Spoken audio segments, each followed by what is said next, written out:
Hey, coucou mes petits minas, j'espère que vous allez bien. Et aujourd'hui, on se retrouve pour une toute nouvelle vidéo. Aujourd'hui, j'ai décidé un petit peu de vous parler de mon expérience de babysitter et un petit peu vous montrer ce que j'emmène quand je fais du babysitting. Du coup, si ça t'intéresse, let's go. C'est parti.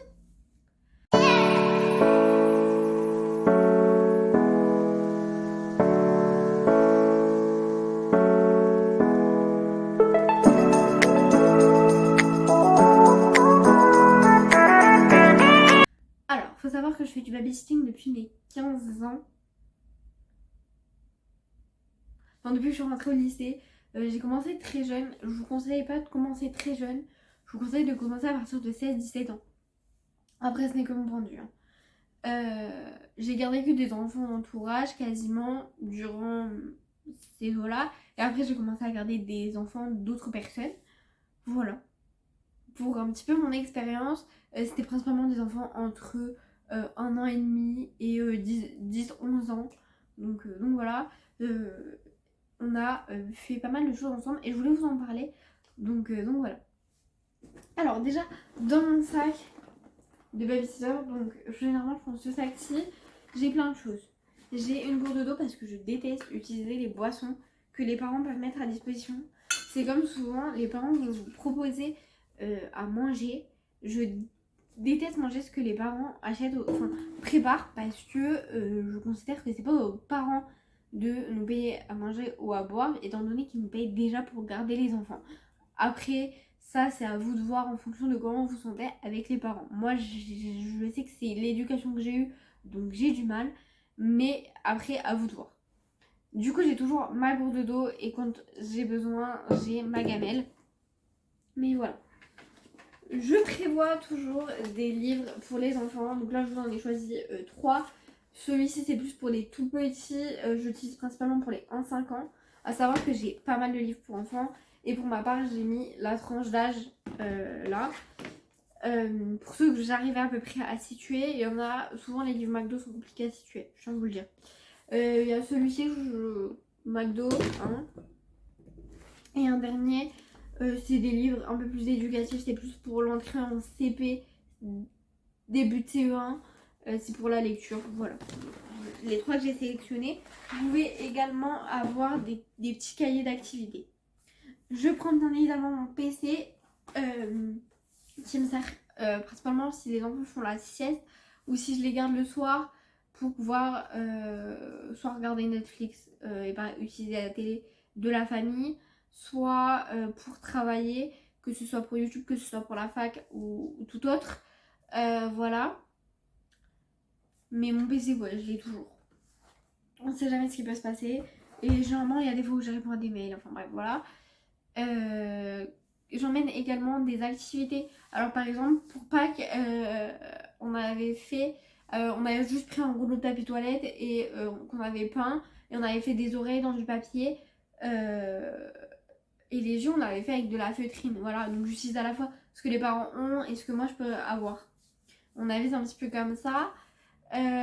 Voilà, pour Noël, on avait fait un sapin de Noël avec des rouleaux de papier toilette. Vous voyez que c'est des activités qui coûtent quasiment rien. Vous avez juste la peinture à acheter. Voilà, pour le premier, on avait fait des brins de muguet en perles à repasser. Enfin bref, on avait fait plein de petites activités comme ça que vous pouvez d'ailleurs trouver sur Pinterest. Et si jamais ça vous intéresse, je peux vous partager pas mal de petites idées. Mais voilà, pour l'arrivée de l'automne, on avait fait un hérisson avec des... On avait été dans la forêt ramasser des feuilles et on les avait collées sur le hérisson que j'avais imprimé. Enfin bref, il y a plein d'idées d'activités et je pense qu'il y en a pour toutes les tranches d'âge. Je fais également du soutien scolaire, donc généralement pour le soutien scolaire, je prévois aussi des activités pédagogiques. Ça peut être des jeux, ça peut être des cahiers pour revoir certaines choses. J'évalue aussi les acquis et les non-acquis des enfants pour pouvoir revenir sur certains points quand on aura le temps avec l'enfant. Enfin voilà, j'essaie un petit peu de trouver des solutions pour moi, me donner un repère, mais pour que pour l'enfant ce ne soit pas trop casse-pied d'apprendre. Je sais que pour les tables de multiplication, j'utilise pas mal le jeu. Je vous mettrai là en photo, je pense. Mais c'est un jeu Toto et les tables de multiplication ou un truc comme ça. Mais je crois qu'il existe pour les soustractions et les additions aussi. Voilà. Il y a plein de jeux. Je sais que avec les petits que j'avais, Notamment on avait... Enfin la maman... les parents avaient acheté un jeu sur les textures et les couleurs qui est top. Et j'ai un loto des nombres. Donc ça, c'est vraiment des façons d'apprendre qui sont plus ludiques que 1, 2, 3, 4, 5, 6. Voilà. On apprend un petit peu mieux. De façon un petit peu... Enfin, on apprend mieux en jouant, on va dire. Ensuite, je sais que moi, les enfants que j'ai gardés aimaient bien. On instaure un rituel, souvent c'est plus pour le soutien scolaire. Je sais que j'ai fait pas mal de soutien scolaire et souvent on faisait la date, la météo, l'humeur. On se donnait un défi pendant l'heure de soutien. Et voilà. J'aimais bien aussi faire des tests avec... alors je me rappelle plus du nom de l'application parce que ça fait un moment que je l'ai pas utilisé. Mais c'est pas mal. En gros, vous avez un espèce de QR code. C'est pas vraiment un QR code, mais c'est un pictogramme. Et vous créez votre questionnaire sur l'ordinateur. Avec le téléphone, vous flashez et l'enfant voit s'il a une bonne réponse ou non. Enfin, j'aime bien faire des petites activités comme ça. Je trouve ça un petit peu mieux et un petit peu plus ludique. Je vais dire beaucoup de fois ludique dans cette vidéo, mais voilà. Ensuite, en tant que babysitter simplement, j'aime bien aussi pouvoir ramener des jeux de société. C'est vrai que c'est des trucs auxquels on pense pas, mais ça permet aussi de pouvoir présenter de nouveaux jeux aux enfants et que les enfants ne soient pas toujours sur les mêmes jeux. Et souvent, ça invite aussi les parents à trouver de nouveaux jeux de société, puisque c'est vrai que trouver des jeux de société, je trouve ça hyper compliqué. Après, je sais que les jeux de société, c'est très très cher. Je sais que moi, souvent, je les ai en brocante, en trucs comme ça. C'est beaucoup moins cher. Et voilà. Ensuite, je prépare également toujours plein de coloriages. Vous allez me dire pourquoi faire. Parce que les enfants, quand il pleut, on peut pas les sortir. Et le coloriage, on peut en faire tout le temps. Ça peut être avec de la peinture, ça peut être avec des crayons de couleur, des feutres, des craies, des pastels. Ça peut être avec des éléments que vous trouvez dans la nature. Par exemple, vous tamponnez avec... vous prenez un bouquet de brins d'herbe que vous mettez un élastique autour et vous le trempez dans la peinture et vous peignez comme ça. Il y a plein de façons un petit peu plus... Enfin, un petit peu différentes de faire du dessin, enfin du coloriage, du dessin, de façon un peu plus drôle, on va dire, pour que l'enfant se crée son imagination aussi. Avec les enfants aussi en soutien scolaire, ce que j'aime bien faire souvent quand ils sont en CP et CE1, c'est avoir des dés. Et il y a un dé avec des personnages, un autre dé avec, je crois que c'est des idées de scénario. Et en fait, l'enfant doit créer une histoire avec les personnages qu'il a et le but final de l'histoire, quoi. Et je trouve ça pas mal, notamment aussi pour les rédactions d'écrits. Je sais qu'en CP, j'aime bien leur faire ça au début de CE1 aussi. Principalement CP CE1, j'aime bien leur faire des trucs un peu d'imagination, puisque c'est là où ils ont besoin un petit peu d'imaginer. Qu'est-ce qu'il y a d'autre? Après, j'ai pas mal de thèmes de rédaction que je trouve sur internet. Après, je sais que pour les dictées de mots, ce que nous on fait, c'est que pour apprendre, c'est un mémotechnique qui peut être utilisé pour tout. On écrit les mots 2-3 fois. Ensuite, je note la première syllabe et la première lettre et la dernière lettre, et l'enfant doit se rappeler de comment ça s'écrit à l'intérieur. Et après, on fait les dictées. Alors que la première fois, c'est juste recopier. Voilà. On travaille, j'accentue aussi pas mal sur les lettres muettes, telles que le T, le H, etc. J'essaie de dire attention, il y a peut-être des pièges, etc. Et à la fin, on voit un petit peu où l'enfant a repéré et tout. Autre activité aussi à faire avec des enfants babysitting, de la cuisine. C'est tout bête, mais faire un gâteau, alors, c'est de l'apprentissage, puisqu'il faut quantifier, enfin, voilà. 2, ça fait travailler un petit peu les méninges, puisque, une fois que j'ai mis la levure, qu'est-ce que je fais? Enfin bref, C'est plein de petites choses bêtes, mais qui peuvent, voilà. On aime bien aussi faire des sorties dehors, aller au parc, faire du roller, faire du vélo, des activités que les enfants aiment beaucoup. Ensuite, après, moi, je sais qu'avec mon agence Babyssi, on a eu des idées types d'activités à faire avec les enfants.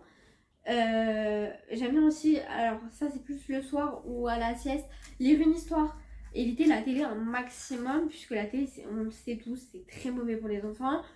Je considère que la télé c'est bien à partir de 10 ans. Avant, je trouve que les enfants sont trop jeunes et deviennent très addicts. Mais j'avoue que le soir, avant de se coucher, lire un livre, c'est très bien. Euh, ou même faire un temps calme, par exemple, mettre de la musique douce et se détendre. Enfin, c'est peut-être des trucs tout bêtes, mais qui font généralement pas mal de bien aux enfants. Euh, et après, je dirais que les points forts pour une bonne babysitter, c'est d'être à l'écoute des enfants, mais aussi à l'écoute des parents. Quand le parent vous donne des consignes, les respecter. Quand le parent vous dit il faut qu'il aille manger à telle heure, pris le bain à telle heure, coucher à telle heure, il faut que ses horaires soient respectés. C'est aussi comme ça que vous allez avoir la confiance des parents. Euh, des fois, les parents peuvent vous demander de faire à manger. N'ayez pas peur. Les parents vont pas vous demander de faire un bœuf bourguignon. Ils vont vous demander de faire cuire des pâtes avec des knackis. Très peu de parents vous font faire des repas de ouf avec les enfants. On sait très bien comment c'est dur de s'occuper d'enfants. Donc voilà. N'ayez pas crainte et vous mettez pas des freins sur ça. Et puis même, s'il y a des enfants un peu âgés, entre guillemets, je pars du principe de 5 à 10 ans, ils peuvent vous aider beaucoup plus facilement pour les tâches comme ça. Euh, Après, truc tout bête, cette vidéo n'est pas du tout organisée, mais je vous donne les trucs comme moi ça me vient. Un truc tout bête, quand vous faites à manger ou quand vous faites une activité peinture ou que vous faites de la pâte à modeler ou que vous faites du dessin et qu'il y en a partout, n'hésitez pas aussi à dire aux enfants de vous aider à ranger, à nettoyer, etc. Les enfants connaissent bien mieux la maison que vous. Les enfants sont pas bêtes et savent très bien que si vous leur demandez, c'est que vous avez besoin et que, en fait, vous avez déjà une charge mentale, vous avez des enfants qui ne sont pas les vôtres à votre responsabilité. Donc n'hésitez pas à décharger des choses aux enfants, telles que mettre la table, débarrasser la table, enfin ce genre de choses, passer un coup de chiffon sur la table, se laver les mains quand on rentre à la maison après une balade. C'est des choses que vous pouvez décharger sur les enfants. Alors pour les petits c'est plus compliqué, mais pour les grands, à partir de 4-5 ans, vous pouvez parfaitement. J'essaierai de vous créer un document que je vous mettrai peut-être sous cette vidéo ou sous une autre vidéo, mais j'essaierai de vous le mettre avec enfin, les tâches ménagères que moi j'attribue à chaque tranche d'âge. Et voilà. Ensuite, si vous avez plusieurs enfants dans la famille, pour obtenir le calme assez rapidement, puisque je sais qu'à 2 enfants, c'est très compliqué d'obtenir le calme, vous pouvez tout simplement vous faire un papier, enfin un bordereau avec le prénom de chaque enfant. Vous en choisissez un, vous le mettez dans votre poche, vous ne dites rien, et vous dites que vous surveillez les deux et que celui, par exemple, qui a été très sage, je sais pas moi, il gagne un gros câlin avant d'aller dormir. Enfin bref, ce genre de petites choses. Et généralement, les enfants écoutent plus facilement puisqu'ils ne savent pas qui est l'enfant mystère. J'aime bien faire ça. Moi, généralement, je suis aux anniversaires des enfants. J'ai pu participer à l'anniversaire d'enfants. Et pour obtenir le calme, j'avoue que c'est beaucoup plus cool. Enfin bref. Voilà. Vous pouvez également, alors un truc tout bête, mais que moi je fais toujours, et je trouve ça essentiel, c'est envoyer des photos des enfants aux parents. Je supprime toutes les photos, mais envoyer des photos des enfants aux parents, ça rassure les parents. C'est bête, mais voilà. Par contre, interdiction de les publier sur vos réseaux sociaux, qu'on soit bien d'accord. Interdit de les partager avec vos amis. Interdit, enfin, voilà. Évitez à tout prix de partager les photos. Envoyez-les juste aux parents. C'est les enfants des parents. C'est les parents qui en sont responsables. S'il arrive quelque chose à l'enfant, vous allez vous en vouloir. Et voilà. Et donc, faites hyper attention. Ensuite, s'il y a un trajet entre l'école et la maison ou la maison et l'école, faites hyper attention. L'enfant vient du côté du trottoir et non du côté de la route. Bien lui tenir la main. Si jamais il y a 2 enfants et qu'il y en a un en poussette, bien lui dire de tenir la poussette, de pas aller voir son copain. Par contre, s'il tire la poussette et qu'à un moment donné, il y a son copain qui l'appelle et que voilà, n'hésitez pas à lui dire, enfin, lui rappeler que c'est pas bien, ça peut être dangereux, on sait pas ce qui peut se passer, etc. etc. Sensibiliser les enfants, c'est très important. Ils n'ont pas conscience du danger, ils sont beaucoup trop petits. Et généralement, les enfants que vous gardez sont extrêmement petits. Voilà. Donc, les sensibiliser au danger, c'est important. Vous êtes là aussi pour ça. Vous êtes là pour leur sécurité, mais les sensibiliser au danger, c'est aussi participer à leur sécurité, en fait. Et s'il arrive quelque chose, un bobo ou quoi que ce soit, n'hésitez pas à prévenir les parents. Si l'enfant se cogne la tête, appelez tout de suite les urgences. C'est des trucs bêtes mais auxquels on pense pas forcément. Moi, je sais que j'ai jamais eu de problème. Je touche du bois. J'ai jamais eu de problème sur ça. Mais faites hyper attention et soyez à l'écoute de l'enfant. L'enfant, des fois, peut se sentir mal, mais ne pas vous le dire puisqu'il a peur de vous le dire. N'hésitez pas à aller vers lui, à lui dire voilà, faire hyper attention aux enfants. C'est aussi pour ça que les parents vous choisissent parce que ils vous pensent à la hauteur de s'occuper de leurs enfants. Donc voilà, c'est tous les petits conseils que je peux vous donner. Je vous ai donné des petites idées d'activités, etc. Après, si vous avez déjà fait du babysitting et vous avez des idées d'activités à nous partager, n'hésitez pas à les mettre en commentaire. Si vous voulez en faire une vidéo TikTok, n'hésitez pas à me taguer. Ça fera super plaisir et en même temps, je pourrai republier votre vidéo pour donner des idées d'activités aux copains et aux copines de la chaîne. Et puis voilà, sur ce, moi je vous fais des gros bisous, je vous dis à la semaine prochaine pour une toute nouvelle vidéo.